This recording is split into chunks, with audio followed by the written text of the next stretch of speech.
berusaha mencari teman-teman yang baik. Tidak benar kita cari teman sebanyak-banyaknya, enggak. Ya. Rasulullah SAW mengisyaratkan kita untuk milih-milih teman. Ya. Almar'u ala dini khalilihi, falyanzur ahadukum man yukhalil.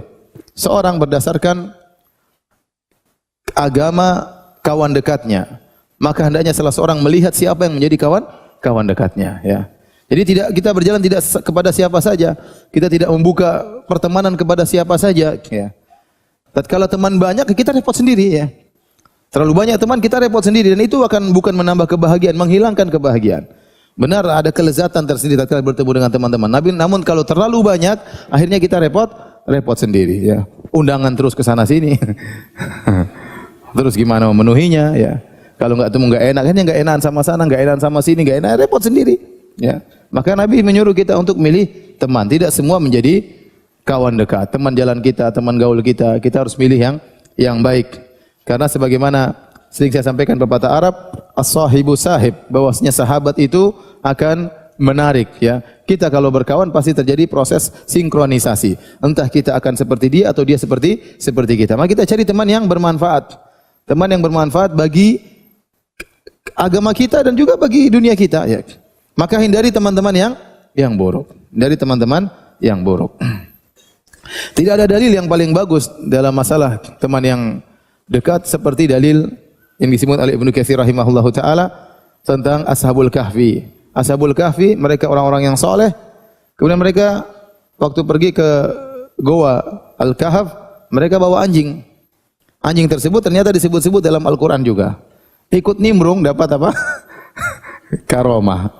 Ya. Sampai Allah sebutkan anjing beberapa kali dalam Al-Quran. Gara-gara bukan anjingnya, gara-gara apa? Ashabul Kahfi tersebut. Ya. Jadi berteman dengan orang baik itu manfaat. Jangankan manusia, hewan aja berteman dengan Ashabul Kahfi.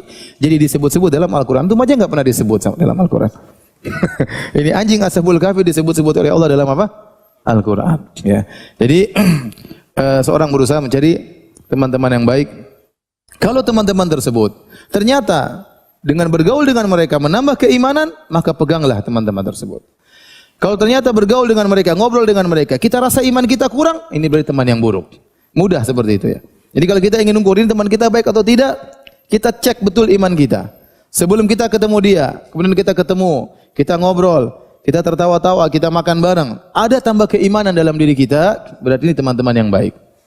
Tapi kalau kita setelah ngobrol dengan dia, duduk 1 jam, 2 jam, ternyata kita tatkala berpisah, hati kita terasa lebih keras, berarti teman yang buruk, hindari. Kenapa hati saya lebih keras? Ternyata hati mereka lebih keras, gara-gara saya bikin hati mereka keras. Ini ternyata saling memburuk di antara kita, kita memperburuk mereka, mereka memperburuk kita, maka hindari. Hindari teman-teman seperti ini, yang kalau kita setelah berpisah, kita merasakan hati kita semakin keras, ya, maka ini berarti teman-teman yang buruk. Ya. Dan kita bisa merasakan hal tersebut. Contoh kita duduk sama kawan-kawan, ternyata teman-teman kita suka ghibah. Suka menceritakan kerjaannya, ceritakan kejelekan orang lain, si fulan. Memang ada kelezatan yang kita rasakan tatkala ngobrol sama mereka. Kita jadi tahu urusan orang. Jadi urusan orang tuh enak ya. Ada kelezatan. Saya bilang maksiat itu lezat. Makanya kalau ada acara berita-berita tentang bongkar aib ini si fulan laporkan polisi, ini ketahuan ininya, enak kita nontonnya. Karena ghibah itu lezat, maksiat lezat. Sebagaimana zina itu lezat, ya. Sebagaimana ya minum khamar itu lezat, ghibah juga lezat. Dengar ghibah lezat. Dengerin ghibah saja apa? Lezat. Apalagi yang ghibah langsung. Lezat luar biasa. Makanya orang kalau udah ghibah dia biasanya enggak berhenti. Kenapa? Ya, karena dia merasakan kelezatan. Ngobrol soal si fulan enggak berhenti. Yang dengar aja enak. Ya. Nah, kalau kita ternyata punya teman-teman yang hobinya ghibah, yang hobinya ceritakan kejelekan orang, ya, yang ngomong yang tidak ada manfaatnya. Setelah kita berpisah dari mereka ternyata iman kita berkurang, sudah tinggalkan. Berarti kita salah milih kawan. Mundur, tinggalkan dia secara perlahan. Jangan kita bilang enggak enak. Karena yang menjadi korban adalah agama kita. Kalau kita enggak enak terus tetap sama dia, agama kita yang hancur. Terkikis sedikit demi sedikit gara-gara kita bergaul dengan orang-orang seperti ini. Maka tatkala kita memilih teman harus benar-benar difilter ya. Harus benar-benar difilter.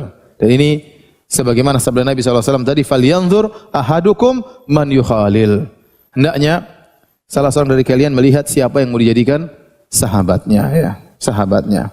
Nabi SAW mengatakan, mathalul jalisis salih wal jalisis su' perumpamaan teman yang baik maupun teman yang buruk, kata Nabi seperti kahamil misk, seperti wasahibil kir, seperti orang yang wanafikhil kir, seperti orang yang menjual minyak wangi dengan orang yang menggunakan alat tiup untuk besi, ya, memanaskan besi.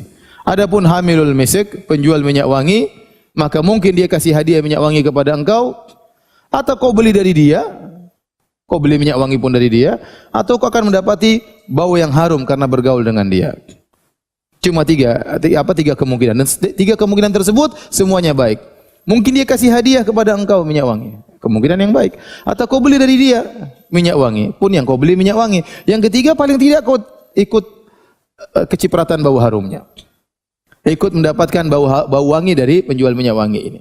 Adapun kalau sahabat yang buruk seperti nafikhil kir, seperti pandai besi, ya, kalau enggak dia meniup api sehingga api tersebut membakar pakaianmu, au anta jida minhu rihan khabitha, atau kau akan mendapati darinya bau yang buruk. Bau yang buruk. Pasti kecipratan, enggak mungkin enggak cipratan. Jadi maksudnya Nabi mengatakan pasti kamu kecipratan, pasti terkontaminasi, pasti. Pasti terjadi proses sinkronisasi, pasti, enggak mungkin enggak. Ya, enggak mungkin enggak. Maka benar kita punya kawan banyak tapi hanya sekedar kenal.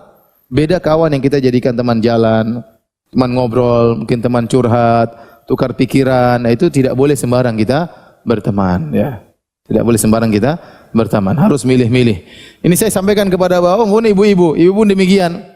Tidak semua dijadikan kawan dekat, tidak semua dijadikan teman ngobrol, ya. Ya, kita harus memilih-milih, kita harus selektif. Kalau ternyata sebagian ibu-ibu ternyata setiap ketemu pasti ngomongin orang, tinggalkan. Bapak tolong masuk biar yang di luar bisa masuk. Merapat maksudnya. Tolong merapat. Silakan yang di luar masuk. Baik, hadirin dan hadirat yang dirahmati Allah Subhanahu wa taala, kita lanjutkan. Jadi masalah teman ini sangat prinsip dalam kehidupan kita.